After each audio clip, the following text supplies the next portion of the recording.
Assalamualaikum warahmatullahi wabarakatuh. Perkenalkan, nama saya Fatir dari kelompok 1 dan di sini saya akan membuka video kami tentang BUMS atau Badan Usaha Milik Swasta. Nah, untuk rundown dari video kami, yang pertama ada pengertian BUMS yang akan dijelaskan oleh Arham. Bentuk badan usaha milik swasta yang dibagi menjadi 3, yaitu perusahaan perseorangan, firma, dan komanditer yang akan dijelaskan oleh saya sendiri dan juga Satria. Kemudian lanjut ke pengertian perseroan terbatas oleh Zarif, dan juga ada prosedur dan syarat pendirian perseroan terbatas atau PT oleh Panji. Lanjut lagi kita memiliki struktur organisasi PT yang akan dijelaskan oleh Argia, serta tanggung jawab sosial dan lingkungan PT oleh Satria. Dan untuk mereka semuanya ada peran BUMS dalam ekonomi nasional Indonesia oleh Adi. Ya, langsung saja dimulai. Perusahaan perseorangan adalah badan usaha yang dimiliki oleh satu orang saja, yang bertanggung jawab sepenuhnya terhadap semua risiko kegiatan perusahaan. Modal perusahaan berasal dari satu orang dan tidak terdapat pemisahan kekayaan pribadi dengan kekayaan perusahaan, sehingga utang perusahaan berarti utang pemiliknya. Sedangkan firma adalah sebuah persekutuan untuk menjalankan usaha antara dua orang atau lebih dengan memakai nama bersama, di mana masing-masing anggota persekutuan menyerahkan kekayaan pribadi sesuai yang tercantum dalam akta pendirian perusahaan. Nah, para sekutu mempunyai tanggung jawab yang tidak terbatas, dan apabila firma didirikan dengan akta resmi, maka harus didaftarkan ke Panitera Pengadilan Negeri dan diumumkan dalam Berita Negara Republik Indonesia. Kedua bentuk usaha ini tidak memiliki pemisahan kekayaan pribadi dengan kekayaan perusahaan. Jadi sehingga seluruh harta kekayaan menjadi jaminan bagi semua utang perusahaan. Namun perusahaan perseorangan lebih cocok untuk usaha skala kecil ya, karena ya lebih mudah dalam pendiriannya. Sedangkan firma ini lebih cocok untuk usaha skala besar ya. Tentang CV alias Komanditer Fellowship. Jadi Komanditer Fellowship ini adalah suatu badan usaha yang dibentuk oleh dua orang atau lebih, yang nantinya modal akan diberikan kepada dua orang atau lebih juga. Tujuannya adalah agar dapat memimpin serta mengelola perusahaan secara bersamaan. Lalu CV ini ada dua persekutuan, yaitu persekutuan komanditer dan persekutuan komplementer. Persekutuan komanditer berperan sebagai pemasok modal dan komplementer berperan sebagai pengelola perusahaan tersebut. Lalu ada 3 jenis CV, yaitu CV bersaham yang ciri khasnya tentu saja mengeluarkan saham yang dapat dimiliki oleh anggota dari CV, namun tidak dapat dijual belikan sahamnya. Lalu ada CV murni yang bentuk sederhana dari CV yang hanya mempunyai satu pihak komplementer dan pihak yang lain berperan sebagai komanditer. Dan yang terakhir ada CV campuran yang awalnya mungkin menjadi dari firma yang kemudian membutuhkan pasukan modal lebih, sehingga pemasok modal tersebut menjadi pihak komanditer dan pihak si firma menjadi sekutu komplementer. Tujuan dari dibentuknya CV adalah agar dapat melakukan sebuah usaha di bawah payung hukum secara legal dan resmi, karena CV ini dibentuk dengan akta dan didaftarkan melalui notaris sehingga aman. Oke, selanjutnya saya akan membahas tentang perseroan terbatas. Apa sih perseroan terbatas itu? Perseroan terbatas atau PT merupakan usaha yang dibentuk oleh sekumpulan orang yang memiliki hak dan diakui oleh hukum untuk mencapai tujuan tertentu. Modal PT terdiri dari saham-saham yang dapat diperjualbelikan sehingga sewaktu-waktu dapat terjadi perubahan kepemilikan perusahaan dengan tidak melalui pembubaran perusahaan. Setiap orang dapat memiliki lebih dari satu saham yang menjadi bukti kepemilikan perusahaan. Pemilik saham mempunyai tanggung jawab yang terbatas, yaitu sebanyak saham yang dimiliki. Oleh sebab itu, bentuk usaha ini disebut perseroan terbatas. Nah, dari uraian tersebut, perseroan terbatas dapat didefinisikan sebagai suatu persekutuan untuk menjalankan usaha yang modalnya terdiri dari saham-saham yang pemiliknya ditentukan dari persentase saham yang dimilikinya. Perseroan terbatas merupakan badan hukum. Besarnya modal perseroan tercantum dalam anggaran dasar. Kekayaan perusahaan terpisah dari kekayaan pribadi pemilik perusahaan, sehingga apabila utang perusahaan melebihi kekayaan perusahaan, maka kelebihan utang tersebut tidak menjadi tanggung jawab para pemegang. Apabila perusahaan dapat keuntungan, maka keuntungan tersebut dibagikan sesuai dengan ketentuan yang ditetapkan. Terbatas dapat dibedakan menjadi 3. Yang pertama ada perseroan terbatas terbuka atau umum. Nah, perseroan terbatas terbuka adalah perseroan terbatas yang menjual sahamnya kepada masyarakat melalui pasar modal atau go public. Yang kedua ada perseroan terbatas tertutup. Perseroan terbatas tertutup adalah perseroan terbatas yang modalnya berasal dari kalangan tertentu. Misalnya pemegang sahamnya hanya dari kerabat dan keluarga saja atau kalangan terbatas dan tidak dijual kepada umum. Yang ketiga adalah PT kosong atau perseroan terbatas kosong.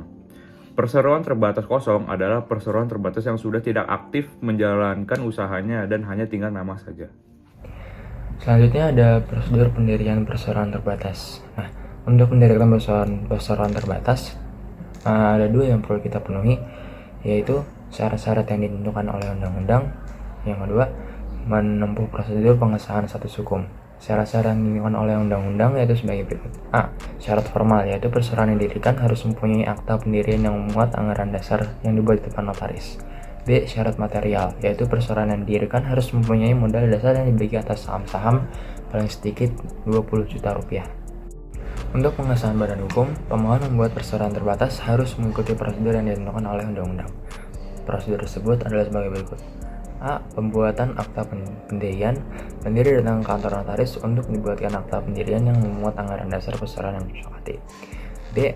Pengesahan Menteri Kehakiman. Notaris mengirimkan akta pendirian tersebut kepada Kepala Direktorat Perdata Departemen Kehakiman untuk memperoleh pengesahan dari Menteri Kehakiman. C. Pendaftaran di Pengadilan Negeri. Para pendiri atau kuasa yang membawa akta pendirian dan keputusan pengesahan ke kantor panitia pengadilan negeri setempat. Panitia pengadilan negeri setempat mengeluarkan surat pemberitahuan kepada notaris bahwa akta pendirian yang telah didaftarkan dalam buku register perusahaan terbatas. D. Pengumuman dalam berita negara. Para pendiri atau kuasa yang membawa akta pendirian, surat keputusan pengesahan, dan surat tanda pendaftaran ke kantor perserikatan negara untuk diumumkan dalam berita negara. Status badan hukum perusahaan terbatas tersebut diperoleh sejak tanggal diumumkan dalam berita negara. Perkenalkan, saya Argia dan pada kali ini saya akan menjelaskan tentang struktur organisasi yang ada di perseroan terbatas. Struktur organisasi yang pertama adalah Rapat Umum Pemegang Saham atau RUPS. RUPS merupakan lembaga tertinggi dan bagian dari perusahaan sebagai tempat para pemegang saham untuk mengambil keputusan penting.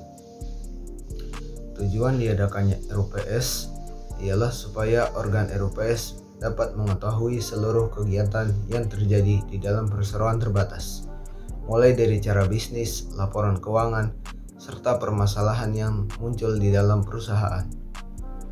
Struktur organisasi yang kedua adalah direksi. Direksi merupakan organ perusahaan yang berwenang dan memiliki tanggung jawab penuh atas pengurusan perseroan untuk kepentingan perseroan dan sesuai dengan maksud dan tujuan perseroan, serta mewakili perseroan baik di dalam maupun di luar pengadilan sesuai dengan ketentuan anggaran dasar yang telah ditetapkan. Tugas direksi adalah memimpin dan mengurus perusahaan sesuai dengan kepentingan dan tujuan perusahaan, serta menguasai, memelihara, dan mengurus kekayaan yang dimiliki perusahaan. Struktur organisasi yang terakhir adalah Dewan Komisaris. Dewan Komisaris adalah orang yang biasanya dipilih dari mereka yang memiliki banyak saham di perseroan terbatas. Dewan Komisaris memiliki tugas melakukan pengawasan secara umum atau secara khusus sesuai dengan anggaran dasar yang telah ditetapkan, serta memberikan nasihat kepada direksi. Sekian dari saya, terima kasih. Wassalamualaikum warahmatullahi wabarakatuh. Tanggung jawab sosial perusahaan alias CSR. Jadi CSR ini merupakan bentuk tanggung jawab suatu perusahaan terhadap lingkungan sekitarnya. CSR merupakan bentuk kesadaran dari perusahaan akan masyarakat yang terdampak di sekitar perusahaan, mulai dari segi ekonomi, sosial, ataupun lingkungan. Bentuk-bentuk dari tanggung jawab ini dapat berupa filantropi alias penyumbangan dana, lalu ada sukarelawan volunteering, ada dari sisi alam habit dari segi alam reboisasi dan lain-lain, dan yang terakhir adalah praktik kerja etis kepada karyawannya. Jadi karyawan diperlakukan secara adil. Dan tujuan dari adanya tanggung jawab sosial perusahaan ini tentu saja adalah untuk membangun citra baik perusahaan di lingkungan masyarakat, sehingga perusahaan akan lebih mudah melakukan branding ketika sudah dipercaya masyarakat kan. Jadinya ya masyarakat dan perusahaan sama-sama diuntungkan. Lalu kita ke manfaat bagi perusahaan tadi sudah disebutkan, menjaga citra baik, meningkatkan derajat perusahaan di masyarakat. Lalu bagi masyarakat itu sendiri, tanggung jawab dari perusahaan ini akan membangun mereka mulai dari segi ekonomi, mungkin sosial, ataupun lingkungannya mereka. Dan bagi pemerintah ini juga ada manfaatnya. Mereka akan merasa terdukung programnya dengan adanya tanggung jawab sosial dari perusahaan ini, maka masyarakat di daerah tersebut sudah terbangun fondasi ekonominya, sosial, dan lingkungan. Mungkin sekian pembahasan dari saya untuk ini. Terima kasih. Dadah. Berikut adalah berbagai peran badan usaha swasta dalam perekonomian nasional. 1. Sebagai sumber penerimaan negara melalui berbagai penetapan pajak. 2. Membantu pengelolaan bahan baku dan mengusahakan kegiatan produksi, distribusi, dan konsumsi yang tidak dapat ditangani oleh pemerintah. 3. Membantu meningkatkan perekonomian dan taraf hidup masyarakat melalui terciptanya efek multiplier kegiatan penanaman modal yang dilakukannya. 4. Terus membuka lapangan kerja dan mengurangi pengangguran. 5. Menjadi mitra pemerintah berbagi pemikiran dalam upaya pengelolaan sumber daya alam dan lingkungan Indonesia. 6. Memberikan kontribusi dalam hal kemajuan ilmu pengetahuan dan teknologi khususnya terhadap SDM Indonesia sebagai upaya meningkatkan kapasitas produksi di berbagai bidang. 7. Meningkatkan pendapatan negara dan masyarakat, yang meningkatkan pertumbuhan dan pembangunan ekonomi. Sekian dari kelompok kita. Assalamualaikum warahmatullahi wabarakatuh.